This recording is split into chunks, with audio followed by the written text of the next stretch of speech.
Welcome to season 4 of the Outstanding Women Leaders Witty and Wise Conversations. I'm your host, Katie L. Leeds, founder and chief owl at Outstanding Women Leaders Owl Professional Coaching, an organization dedicated to leadership. Owl is on a mission to host 100 million witty and wise conversations that disrupt the way leaders think and inspire you to disrupt business as usual in your brain. That disruption begins with a set of rules to guide our conversation today. Rule number 1, nobody gets to be right. Rule number 2, nobody gets to be wrong. Rule number 3, everybody gets to be vulnerable. And rule number 4, everything is included. If your child walks in, the dog barks, we do not edit here. This podcast is exactly what it needs to be in this moment in time. We've asked our guests to join us via video to allow us to connect and create authentic connection. Eyes are the window to the soul. You will be seen here. You'll be heard. There is space for you. When this conversation comes to a close, I will ask our guests 3 questions. If you've tuned in before, you know what they are. If you haven't, you don't want to miss them. But enough about me. Today, I'm excited to welcome Outstanding Women Leader, Ginna Christensen. Ginna is a certified life and leadership coach focusing on transforming creative small business owners, managers, and teams into standouts in their field. Drawing on her experiences as a creative director, sales manager, and chairwoman of the West Hollywood Design District, she launched her coaching and consulting firm in 2017. As a coach, she specializes in helping overwhelmed professionals create a foundation for their businesses and careers. They can get out of their own way and step into their fullest potential. As a consultant, she helps great individuals hone in on their points of differentiation and more of who they are into the work that they do. Welcome. I can't wait to hear your story today. Yay. Every Outstanding Women Leader has a story, and we're excited to hear yours and also dive into that knowledge that you have. If you are a creative woman listening right now, this is the woman for you. Thanks. Thanks, Katie. Wow. I'm so excited to be here. And I really love telling my story because my career in adult life has had some challenges that I think a lot of people can identify with. And when I tell it, I'm very often pulled aside by people for saying thank you. Thank you for saying that it wasn't so easy. Thank you for saying you heard no 1,000 times, because I think a common problem we all have is whenever we're facing a challenge, we think we're the only one, or we're the only one with imposter syndrome or whatever.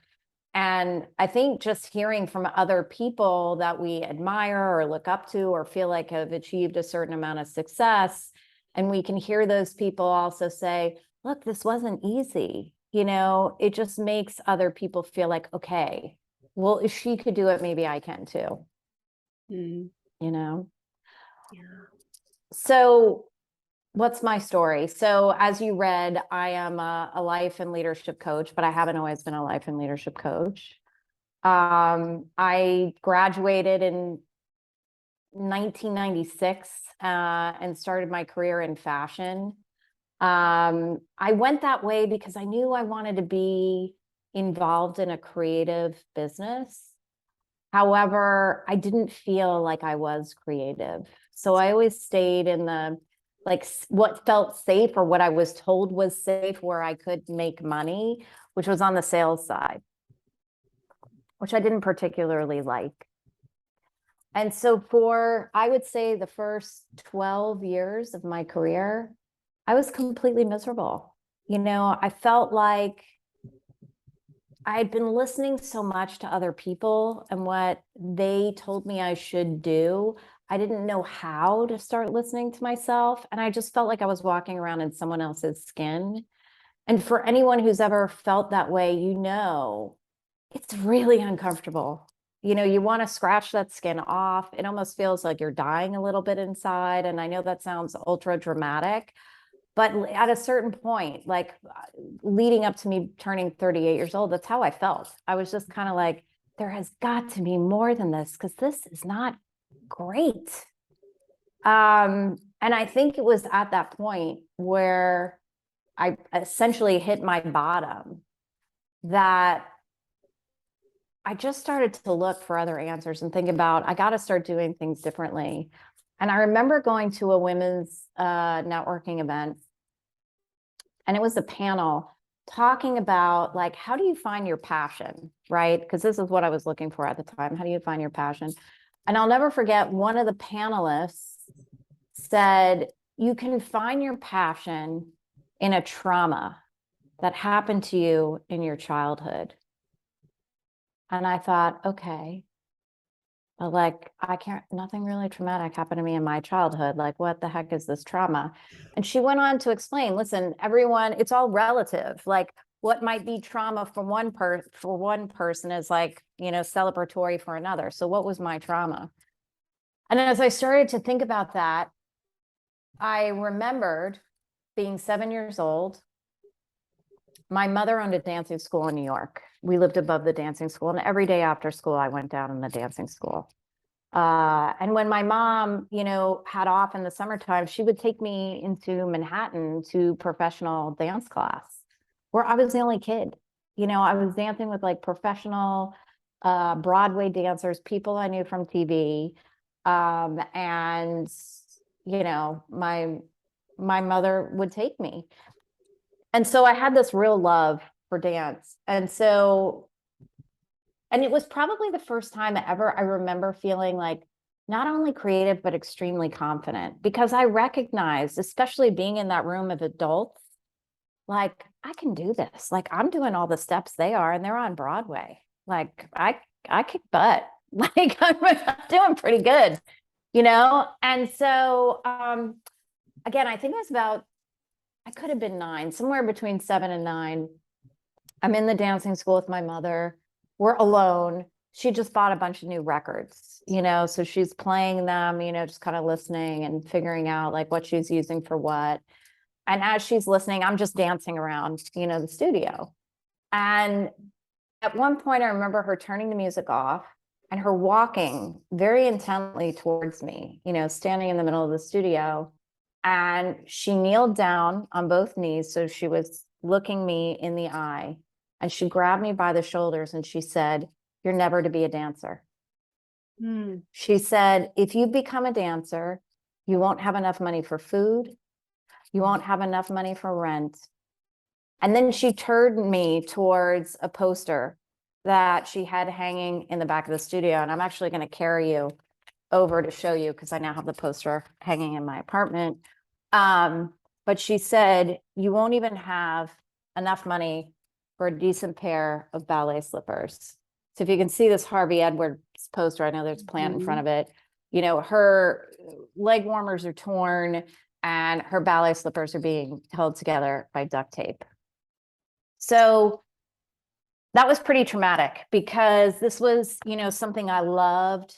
I was watching my mother make a living, and a decent living, as a, you know, owning a dancing school.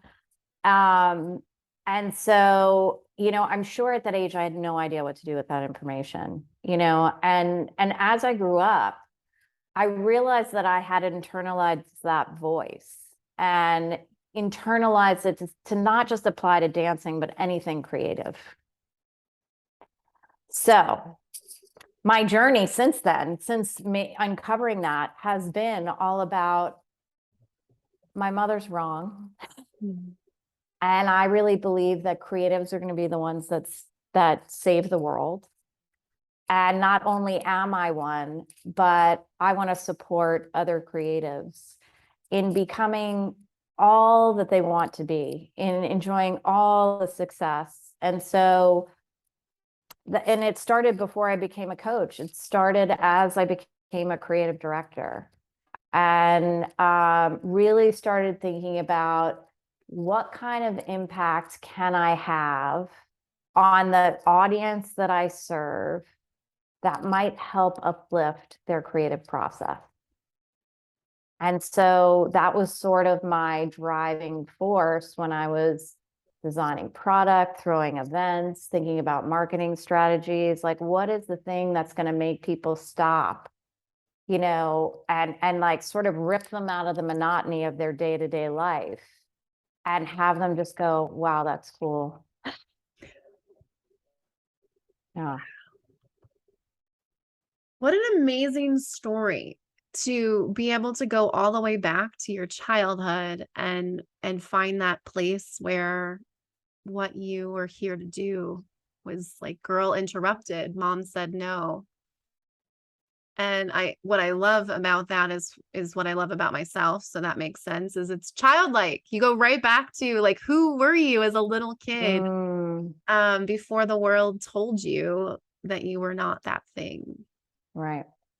And so you are a creative, and you are one of the most confident women I've ever had a chance to speak with, which is what's so awesome about you. Oh, thanks. And I have to know, are you dancing? Yes. But this is how it happens. It's so funny. My husband calls me the dancing chef. Mm. So, I usually at night, when I do love to cook, and that's something that comes from my childhood too, but I love to cook. And so when I cook, I always have music on. And when music is on, I'm usually dancing, no matter what it is I'm doing. So, I like to call it dance walking. So I usually yeah. find myself dance walking my way to different things. And I would say, the idea of a creative, you just expanded for me, because when I Mm, think of a creative, I think of people that are making something cool. And dancing, of course, you're making something cool. But I think of arts. And so I've never put myself into the creative box, because I thought of that as people that are on stage dancing, they're painting, creatives are making jewelry. I've always thought that creatives were someone that was designing something. mhm. I never thought about being creative as like, I love to create lyrics to songs that already exist, or writing is a creative process. And it's just like, wow, I'm just blown a little bit about like how much we can kind of expand what it means to be a creative in our lives. Yeah. Well, it's interesting because as you say that, it's reminding me how my own definition changed, because I can't draw. Well, actually, that's not true. Either. It's not true. It's not something that comes naturally to me, but I can draw. Like I have been able to draw, when I have put practice into it. But I always thought, well, if I can't draw, then I must not be creative.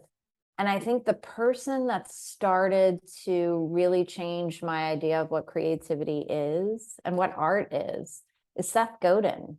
I think it was his book, The Icarus Deception, where he talked about what art is. And he says, art is not painting, or drawing or sculpture. It's doing something in a new way that connects with people. Right? So it doesn't matter what you do. You can look at whatever it is you do for a living as art, if you're doing it in a new way and it's connecting. So, yeah. And so the connecting part is that take me a little bit of, so you have this epiphany, and you're realizing you want to do something different, and you also want to connect with people. How do you end up in coaching? Yeah, that's a great question. Well, as I said, so I was, the first iteration of all of this was, and I remember at the same time I'm reading these Seth Godin books, I came across the quote from Dr. Seuss that says, "Why fit in when you were born to stand out?" And I thought, that's what I want. I don't want to be like everybody else. I want to stand out. I want to do things different. I want to have an impact on people. I want to be remembered.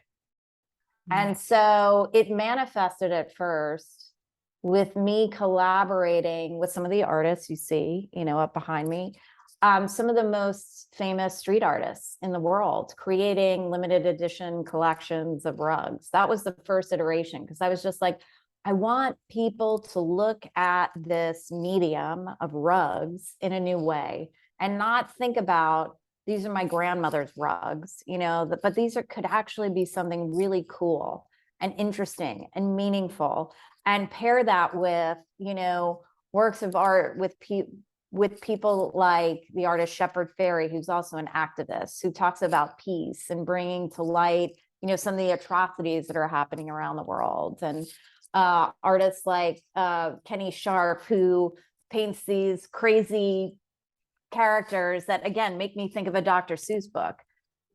Or Retna, who was a graffiti writer, or is a graffiti writer, and really took, grew up in an area that was run by gangs, and took that idea of the graffiti writing of gangs, and created his own alphabet. And I just thought, like, let's bring some edge and a feeling of something unexpected to this industry, to bring some life, to bring some excitement, right? So that's how it sort of manifested as at first. I think once I kind of got all of that out of my system, I proved to myself I could be creative. I proved to myself I could market things in an interesting way. I proved to myself that I could create connection and community through a series of not only products, but events, that I was ready for something new. And I started off, when I left my last full-time job, I started off consulting, doing creative consulting. So basically applying everything I had done and learned from my creative director role at this rug company called Woven to other businesses. Like, how do we hone in on your points of differentiation and allow you to stand out? Yeah. What stands out for me when you say that is like creative and consulting. Those sound like such opposites, right? When I, when I think of creative processes, I think of a coach. And when I think of something this is how you do it, I think of a consultant. Yeah. Interesting. Well, there was somewhat of that attitude, I think, on my part at the time, because like these people were coming to me, basically telling me, here are my goals. We work together on me really understanding what their points of differentiating are. And then I would come to them saying, this is your plan forward. Based on your goals and your differentiating points, this is how you're going to get where you want to go. And, it was really interesting because my first year in business, I couldn't believe how much business I had. I had to hire people. I was just like, holy, this is great. I'm never going to have to work for anyone again. And then it was interesting because after working with some of these people for a year, that's when you really start to kind of push them a little bit more to lean even further into their differentiating points and kind of like, what's next? How are we getting now to the next level? And that's when I started getting pushback. I started hearing things like, well, nobody's ever done that before. We can't do that. Or we don't want to offend anybody. Or wait, we're just not sure yet, And so as that started happening, I was just like, what is going on here? These people are coming to me. They're paying me a lot of money. They're asking me to create this change in their business for them. But like when it comes to the final hour of launching the strategy, they're pulling the plug, and that feels terrible. Like it didn't feel good to me. I'm sure it didn't feel good to them. And so I really just started asking myself, what is going on? And the more I asked myself the question, the more it started to occur to me that what was going on is these people were just afraid. And I knew that I had no idea how to help people through fear. And if I was going to continue my mission of helping creatives reach their fullest potential, it meant I was going to have to learn. So that's when I went back to school to get my coaching certificate, because I knew it was not something I was going to be able to figure out on my own. I know for me, coaching really helped me stop trying to solve problems, because I'm an incredible problem solver, and really expanded my toolkit in that way, so that if I wanted to say, hey, let me put on this advisor hat really quick, or this consultant hat, and give you this little nugget because I know you need it. But it really gave me the ability to help that person connect to what it is that they care deeply about, so that it was their I think of the creatives as like creatives love to own their own processes, right? And Mhm. they want to give birth to their own thing. And so trying to give birth to something that maybe doesn't feel like it was fully theirs because they didn't create it themselves can be challenging. What did coaching give you? How did that expand your ability to support creatives? Yeah, I mean, it's interesting. It's the light that really turned on for me was also the difference, right, between the two, the consulting and coaching. Like consulting is bringing a plan to someone else and Mhm. saying, this is what you need to do. And coaching is all about helping people access the answers that are already inside them. So you're not telling anyone Yeah. what to do, anything to do.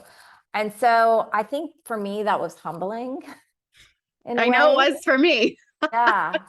Like, oh, wait, I don't have all the answers. You know? um, and also realizing that you got to meet people where they're at, and Mm. not everyone's ready for the major change that you think they're ready for, and sort of showing some restraint and thinking about, okay, if they're not ready for that quantum leap, of change, what does 10% look like? What does 10% change look like? Like, what can incremental change look like over time? Um, I think that, in addition to, it's really, gosh, a couple of things actually I'm thinking. I think it's made me a much better listener, Oh yeah. you know, Uh-huh. and not just listening to what people say, but what's not being said. And being able to hear that, right? And then also a lot more trust in my own intuition, Mm. because so much of it, I think, is intuitive. Intuition is a leadership competency, and the Fortune 10 companies include intuition as a leadership competency. Mm-hmm. Jeff Bezos will tell you the intuition when every person was saying, we're not selling books online, no one's going to buy these, like to have the intuitiveness to say yes or no to something and to also listen to it. Those are two different Mm-hmm. skill sets to develop, particularly for creatives, where that your gut is telling you something and it's where you need to go. Yeah, absolutely. I love that intuition is the leadership Yeah. competency. And it becomes one of those, well, if it's a competency, then that means there's a rubric. And how do you how do you develop the competency? For me, coaching allowed me to slow down and listen to my body.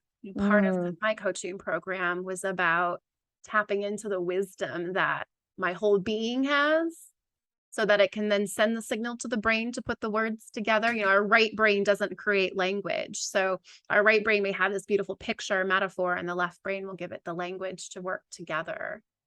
And mm. coaching and consulting is sort of like that right and left brain where they're able to dance together. That's interesting. 'Cause, like, just had you said the picture. So there are a couple of things that happen to me pretty often, I find, in coaching sessions. One, I just get a picture of something. Mhm. Don't know where it comes from. I don't know if I'm reading the other Yep. person's mind or what it is, but I always have to bring it up and just say, listen, I'm not sure where this is coming from, but this is what I'm seeing in my head. The other thing that happens is I get the chills. And I know whenever I get the chills, it's something really important to pay attention to. Yeah. Yeah. Ooh, I'm gonna get the chills now. Not just because my windows are still open either. The body speaks. It's so interesting to hear you say the chill. I can resonate with that. I also for me, I have like this light feeling. And you mentioned Mm, picture, like I have this image, and a lot of times the feeling will like come out in song. So I love that you're the dancer. And I had a client yesterday. I just randomly choose a song, but when I think about my process of intuition, um, it just came to me. And so the song I chose was Eye of the Tiger. And I've never chosen that song for a single client before, but like I really wanted to use this metaphor of like, this is how it feels like we're going to go into this. Because we're going to look at what your manager said about you, and we're going to look at your saboteurs and your behaviors. And so for me, like, for whatever reason, I was feeling like this is going to kind of be like a boxing match for him. And it kind of was a little bit, because there was definitely like, so you have this behavior, boom, he deflects it. You know, it was such a perfect song. But was what I call crazy about that intuition is at the very end of that session, he said, you chose the right song. He goes, look, and he grabs his boxer thing. He's like, I'm going to be a boxer for Halloween. Oh my gosh. And the reason, part of why this intuition came for me is because I knew that he did martial arts. Now, if I had brought my logical brain in, maybe I would have gone with the Karate Kid. Like maybe I would have gone, with a different song. But instead, it was just, this is here and this feels. And I went back and forth a little bit. Like, am I going to invite this really, really, really big deal of a man at a big company to listen to this song for a second? I'm like, yes, you are. And, it really speaks to me when you talk about learning to listen to your intuition, because every time I decide to shut it down, it was so right. And I didn't follow it. Yep. Same for me. When I don't listen, I'm usually regretting it. Yeah. I want to go back to this. How do you find your passion and this idea of looking at a childhood trauma? I love to go back and look at childhood from a place of like, who was I as a little kid? That was so great. But when I think about my traumatic experiences, there were some bullying incidences for me. And we're both into human design, which we'll talk about here in a second. So it all makes sense when I put my human design pattern together. But in 5th grade, I made it in the in group. It was the second popular group, but I made it in. I grabbed the book off the table that they were all grabbing for their reading circle and managed to win them over with my personality. And the top girl stayed the night at my house, and she shared a little bit of things she didn't like about each person. She's like, what do you think? You can probably see where this is going. My intuition was like, well, I like everybody. Like I didn't have anything to say.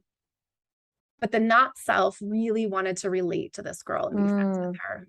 Right. And so I said something about each person except for the one girl that I literally couldn't think anything of. She was my best friend. She got to school early the next day and she told everybody what I said. She said, I pretended to say things too, just so I could hear what she would say, which was the opposite of what had happened. Talk about projection. And I ate lunch alone for a long time. And the one girl I never said anything about went on to become the queen bee of the new popular group. And if anyone's worried about what happened to the girl that was mean to me, no one remembers what happens to her after high school. I think she might have got pregnant young and married. And not that there was anything wrong with that, but my point being, she didn't stay in the popular group either.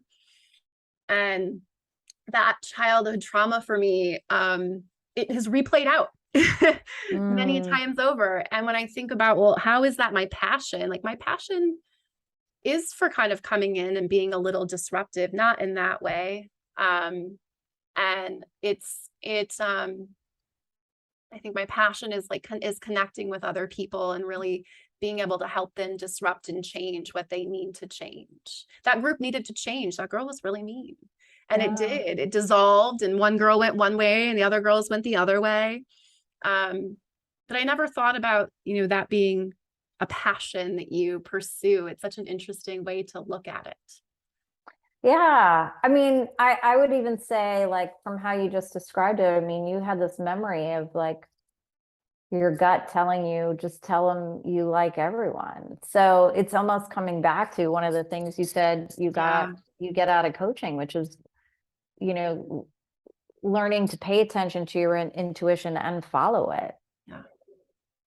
Yeah. And not trying to seek out the other things, like you talked about. Well, I got to make money. And so you went and saw the not self for you is I'm going to seek safety and I'm going to seek something that makes me money. And by the way, it didn't. I didn't. I was like, oh my God, I'm listening to everybody telling me to be doing sales and make a lot of money. I'm not making miserable. So why don't I just do something I really want and not make any money? If that's what's going to happen, I'm not like, and it's funny because as soon as I made the shift and when I became a creative director and really started taking risks, that's when I made the most money I ever have. What would be the biggest risk that you could take right now in your business? I'm putting you on the spot here. Yeah. Doubling my fees. I don't think I'm ready to do that yet, but that would be the biggest risk that comes to mind right now. Yeah. Well, I'll answer it since I put you on the spot. When I think of what would be the biggest risk for me, it would be bringing in more of the woo-woo stuff that I love so much. Oh, see, I do that all the time. I already do that. Now I can give myself permission to do the same. Oh yeah. It's so funny too. I think the thing that's so funny is like I had a client recently who's very New York, very like, I know what I'm doing and I know, and I was like, I'm going to ask her to do a visualization exercise. And I think she's going to think I'm nuts, but I'm going to have her do it. And it wound up like being like one of her favorite things that we ever did. So it's funny how sometimes in this work, you've got to not always believe like what you're seeing in front of you. You know what I mean? You got to kind of crack through the shell. I also like that you think woo-woo is visualizations. Oh, well, that's just one of the things. But no, I know. I think I bring human design in. Like I know that's it feels. Yeah, I do. Yeah. So resiliency, it's been coming up for you. Yes. You're very resilient. You have, I think, for me, resiliency is like this weird word right now where some people are like, I shouldn't have to be resilient. And I think for me, I think of resilience as a part of that is this ability to assess where you are and take risks, knowing that even if it doesn't work out, you will bounce back and be okay. Resilience we often think about as like, you took a punch and you can get back up. But a lot of times resilience is also being willing to put yourself in that arena and play. And what I've heard from you is that you are willing to take that risk and you were resilient enough to say there's got to be something more. Yeah. I've been thinking a lot, yes, about this. And one of the things I've also been thinking about is like, what is the picture of the person that I want to attract and work with and help kind of shape, right? And what I sort of landed on is this idea of that they are a creative renegade. And one of the attributes of a creative renegade is that they are resilient. They're curious. They're always questioning the status quo. Is this really the best way? Is it time to pivot? I think that's part of resiliency too. Is it time to make a change? You just made a big change in your life. You moved, to out of state to a new place. I mean, that's a huge risk, right?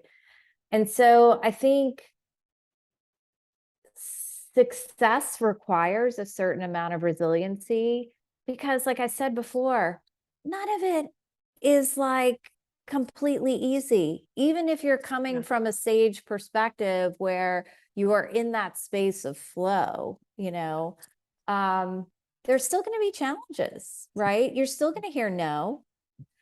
But what is the thing that keeps you moving forward? Keeps pulling you forward rather than pushing you forward. Yeah, the pull there is the key. And success not only requires resiliency, but it almost demands it. Right? I mean, what is success without having 10 no's? Right. Success is a terrible teacher is what I said this once to a guy. It was like, what do you mean? My business is successful. I'm like, well, what have you learned? I've learned to keep doing the same thing over and over and it will have success. And I said, okay. But what have you really learned? Failure teaches us so many things. And as we unpack that conversation, it's like, turns out that there was an area that he wasn't fully successful in. He wasn't willing to step outside what already made him successful. Right. And success, it's like once you have it, there's going to be this whole host of other things that come with it. Right? Yeah. More money, more problems. But success, it demands the resilience, because once you have it, like, well, what happens if it goes away? Right. And not only that, I forget who said it, but I can't remember, but there is a quote that goes something like this: most people quit just before they're about to have success. Mm-hmm. They just haven't like sort of made their way through the rough part long enough, right? And so if you can just keep going, and have that, again, resiliency in order to do that.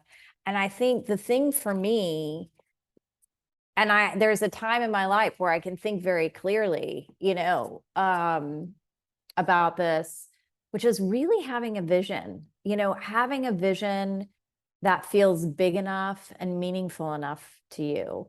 Because if you have a vision in your head of what you're trying to create and you know why, and that is meaningful, it will keep pulling you forward, no matter how times you hear the word no. I mean, that's what it did for me. Because I was just like, okay, I'm coming back again tomorrow. I'm going to pitch it a little bit differently. You might tell me no again, but then I'm going to come back again the next day. And those are all the cool things about failures, right? You said differently. And yeah, I wish the word Creative Renegade was in your bio, because Creative Renegade, right? For our creatives listening, like that, to be a creative almost demands that you also be a renegade. yeah. It's like you can't, just like the success and the resiliency, they go together. And a renegade doesn't have this specific thing of success and what that means. It's much more expansive, and they're going against that grain. So cool what you're doing for the creatives in this space, because the problem with us creatives is we are so scared. Mm-hmm. We're so scared. You're talking about putting your vision out there and people are going to say, no, your vision sucks. How do you hold that space to really support that being a creative renegade is a good thing? Yeah. I mean, I think there are a lot of ways. I think the thing that I come up against, or actually it's happened twice in the last couple of days, where I hear a lot from creatives, I'm not good at self-promotion. I hate it. I hate marketing. I hate talking about myself. I hate promoting myself. Well, one of the things Seth Godin would say about art is if you're not putting it out in the world and it's not connecting with anyone, then it isn't art, right? And so for me, I think there are a couple of things, just like you said, we're afraid. So that's a reason, it feels personal. If you're doing something that's really meaningful to you, yeah, and it feels personal. And so if people don't like it, it feels like a personal attack, which is not always easy to, recover from. I also think it's evolutionary, right? Like when you think about what it used to mean for us as a society, as humans, if there was an outlier in a tribe or someone that spoke out against the tribe, that probably meant they were going to die because they would be ostracized, left alone. They didn't have the community to support them, to keep them moving forward. So I think there is some of that residual fear that isn't really real. You know what I mean? And then the other piece is, I think sometimes for creatives, I know this has been true for me, when we are engaged in the thing that we were born to do, right? It feels easy. It's something that comes easily to us. And so we don't really always see it as a strength, right? And so it can be hard, I think, for people to be in that space of seeing the value of what they do. And so they, instead of coming from a place of self-promotion as a way of adding value, and communicating the value of their work. Yeah. They're coming from this place that really feels icky to them, which is like feeling like they're trying to sell something or get something, and when you think about that, like I know when I think about that, oh, it just makes me feel like a used car salesman. But Yeah. if I'm coming from the place of this can change your life, like this work can legitimately change your life if you're willing to commit and go deep and make the change, like that's worth something. Yeah. That's worth talking about. Yeah. I'm looked up the definition of renegade and I just want to read it because Yeah. a person who deserts and betrays an organization, country, or set of principles. And, creatives, oftentimes we think like, well, we're doing things differently, but yet there's this thing that we just don't want to let go of that is the principle. Like, I have to be out there. I have to promote myself and I'm not good at it.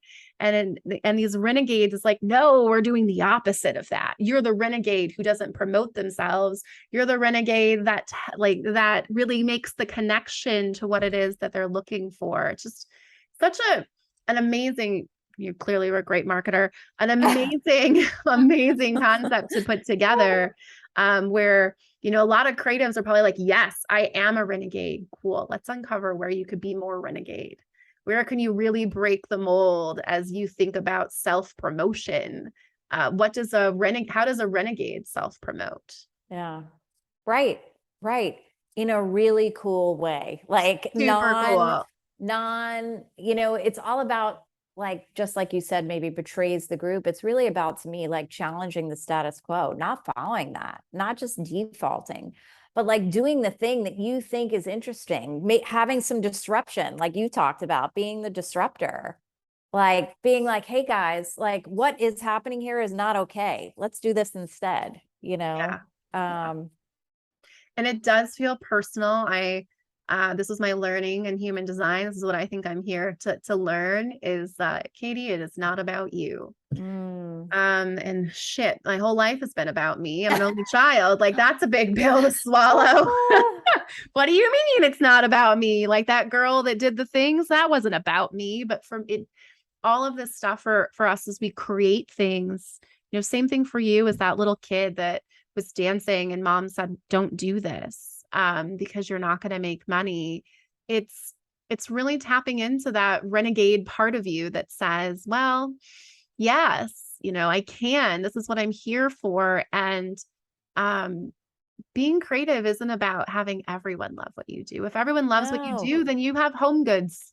Right. Like this shelf on my Right. wall. Everybody Yeah. loves that shelf at Target, like, right? And you know what that shelf costs? Not much, because Mhm. everybody would like it. When you start thinking about going against the grain, the whole idea is that only some people like it because that's more expensive. Yeah. I mean, I was actually listening to a podcast this morning that was talking about, like, you don't want people to like you. You want them to love you or hate you. That's what you're going for. Ooh. Yeah. Yeah. And I was like, I like that, because I think that also sort of pushes you to be more of who you are. Like, that's one of the things I'm really passionate about helping people do too, is bring more of who they are into the work they do, because that's the way you naturally differentiate, from your competition. And, we're at a time in history where there's never been more competition. Every day there's more competition in every field. And it's more important to be different than be better, right? And so it's so important to lean into those places and again, bring more of who you are, which again makes it more personal, makes it more scary. But I think it really is the secret, for creating a brand that people want to be a part of. Be different versus be better. I Mhm. love that. And man, wouldn't have that been great in school? I have to ask you about human design. Do you have an open identity or a defined identity? No, I have a defined identity. Yeah. Yeah. So you always knew just as a kid when you were dancing around and mom told you not to. Yeah, I think for me, She also told me I couldn't draw. She drew everything for me. Like, it was like one of those things. She yeah. definitely has the controller saboteur. And so many projections. Yeah. You can, I can. what is great about where we're moving, yes, there's more and more competition, but there's also more and more individualism. Like really, Yep, the true. love and hate. When I was in school, like I wanted to not be different. I wanted to be like those girls. And now that okay, so now I gotten all the way to the end of this, I've come full circle. Here's my childhood trauma. Thank you. Chorus concert. I can picture my outfit. We get done with the chorus concert in like 4th or 5th grade. I'm a head taller than everybody because I grew first. I had boobs in 5th grade because my mom had formula and there's tons of soy in it. And I started my period early. And we get done, and my mom says to me, "You don't look like those other girls up there." Mm. And this was in a time where like they didn't have junior section. Like it was either you were wearing a 3rd grade outfit or you were wearing a middle school, or not even middle school, probably a high school outfit. Like there wasn't that carved niche for the tweens. Right. And because I was so tall, was never a heavy kid, it was tall. I had to also get clothes from a section that wasn't really designed quite for me. And we found outfits that looked okay. But that's what she said. You don't look like those other kids. They all, they had the pretty braid and the bow and the cute dresses that we used to put our kids in the 80s. And I So didn't. what did that mean to you when she said that? How did that affect you? Stuck out like a sore thumb. That's what we say, right? You stand out like a sore thumb. I know that there was more that she said, but that's the phrase that really sticks. I'm sure there was more nuance about like, everybody looks like that. Everyone, I had acne. Like what that meant for me was I need to look more like them. Even in that carried in choir, I sat next to a girl, Christina Strata, if you're listening, probably not. And and I remember looking over, Sir Mix-a-Lot didn't make it to the middle of Illinois for a while in regards to the booty. And so I remember looking at her and like, because I had that my mom's thing of like looking like everyone else. And her and Rachel and the other girl, they all had really flat butts. And so I remember like sucking it in and trying to like, because you could look down and you'd see like straight back, straight back, straight back, and then you would see my butt.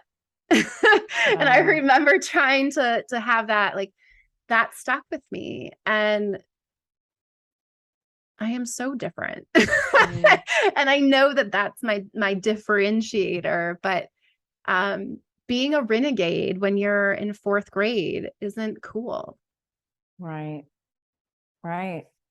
No, it's so interesting because as you were telling that story, I just started thinking about, again, how you bring all of who you are to your work. And you gave a great example earlier with the music.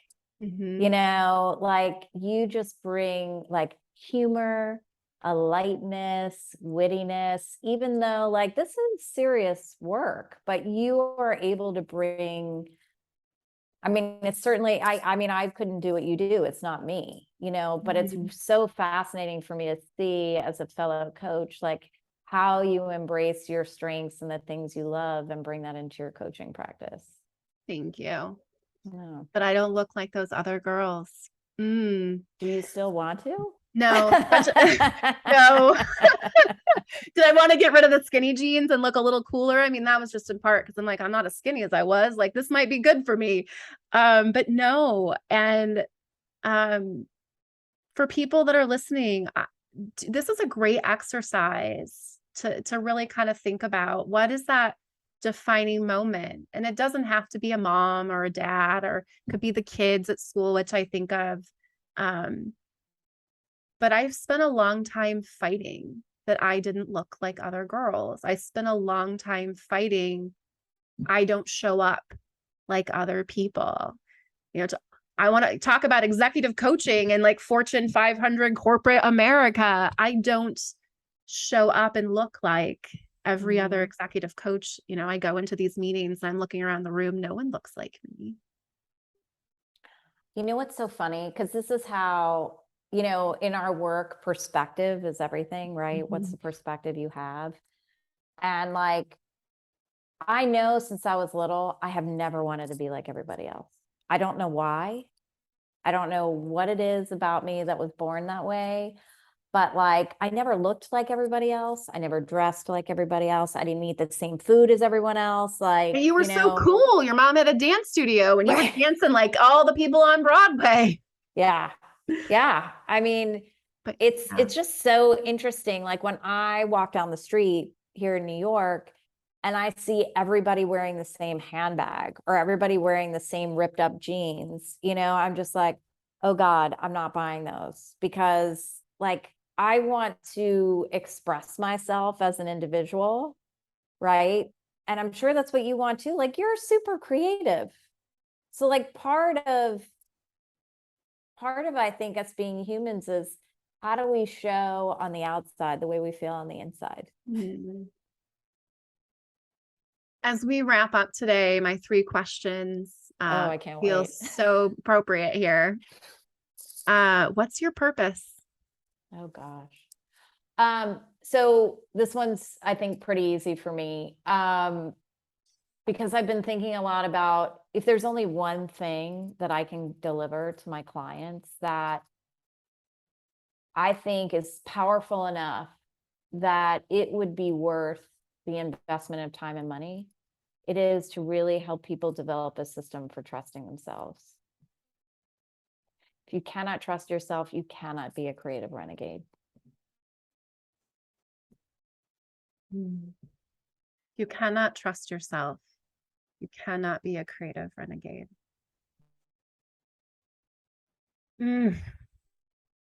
What's your superpower? I love people. And, this is something I learned. There was a book I read probably 15 years ago that changed my life. It was called Now Discover Your Strengths, and the Strength Finder test I took. And my number one strength is something called woo, which is winning others over. And I remember reading this description and being like, how in the heck did this test know this stuff about me? Because when I walk into a room of strangers, I don't see strangers. I just see people I haven't met yet. So I would say that's really, well, that, and then I'm also, another big strength I have is activator. So like, I'm really good at putting things into action. So as you sit here in your purpose of a system for trusting yourself and your superpower of woo and activating, what's next for you? I love this question because I think what's next is I've been doing a little bit more work with teams and groups, and I'm really following my gut here and my level of excitement. I get so lit up working with groups, especially if I can do it in person. So I really feel like I want to focus on, because right now I don't have a consistent, format for doing that. It's kind of like one-offs here and there where I'm doing like a retreat or it's a few months of team building. And I want that to become a consistent part of the business because I just love it so much. I can't wait to see what that looks like for you. As your superpower of woo and activation is exactly what teams need to be able to come together. And so I look forward to following that journey for you on what's next. I always give my guests the last word on the show, so I'm going to give you the last word. But before I do, thank you for eloquently sharing your purpose. And your story and how a childhood trauma is something that, it's a reframe of trauma, but it's also really interesting to think about that defining moment when we stopped being our true selves, maybe, and adjusted. So thank you for that. And you talk about your purpose. And I remember you saying that, I think it's even on your website, about I want my clients to never doubt themselves again. And, the quote I have on my website is becoming a leader is synonymous with becoming yourself. And when I think about my childhood trauma is my purpose, and that quote that just happens to be on it's not just happens, it's there for a reason. It's almost like you gave me a little more clarity around even what my purpose might be. Thank you. That's awesome. Last word for our guests today. Gosh, this is where I feel a little stumped. I'm just like, what is the most valuable thing right now? And I guess what I would say is, I think anything is possible. Like, and if you believe too that anything is possible, then it is, right? So really looking at what it is that you believe, because you will see proof of it everywhere. And when I say that I believe anything's possible, it's because I've lived it. Like, I've done things that I sounded impossible, but I believed in them so much that I just didn't stop until I made it happen.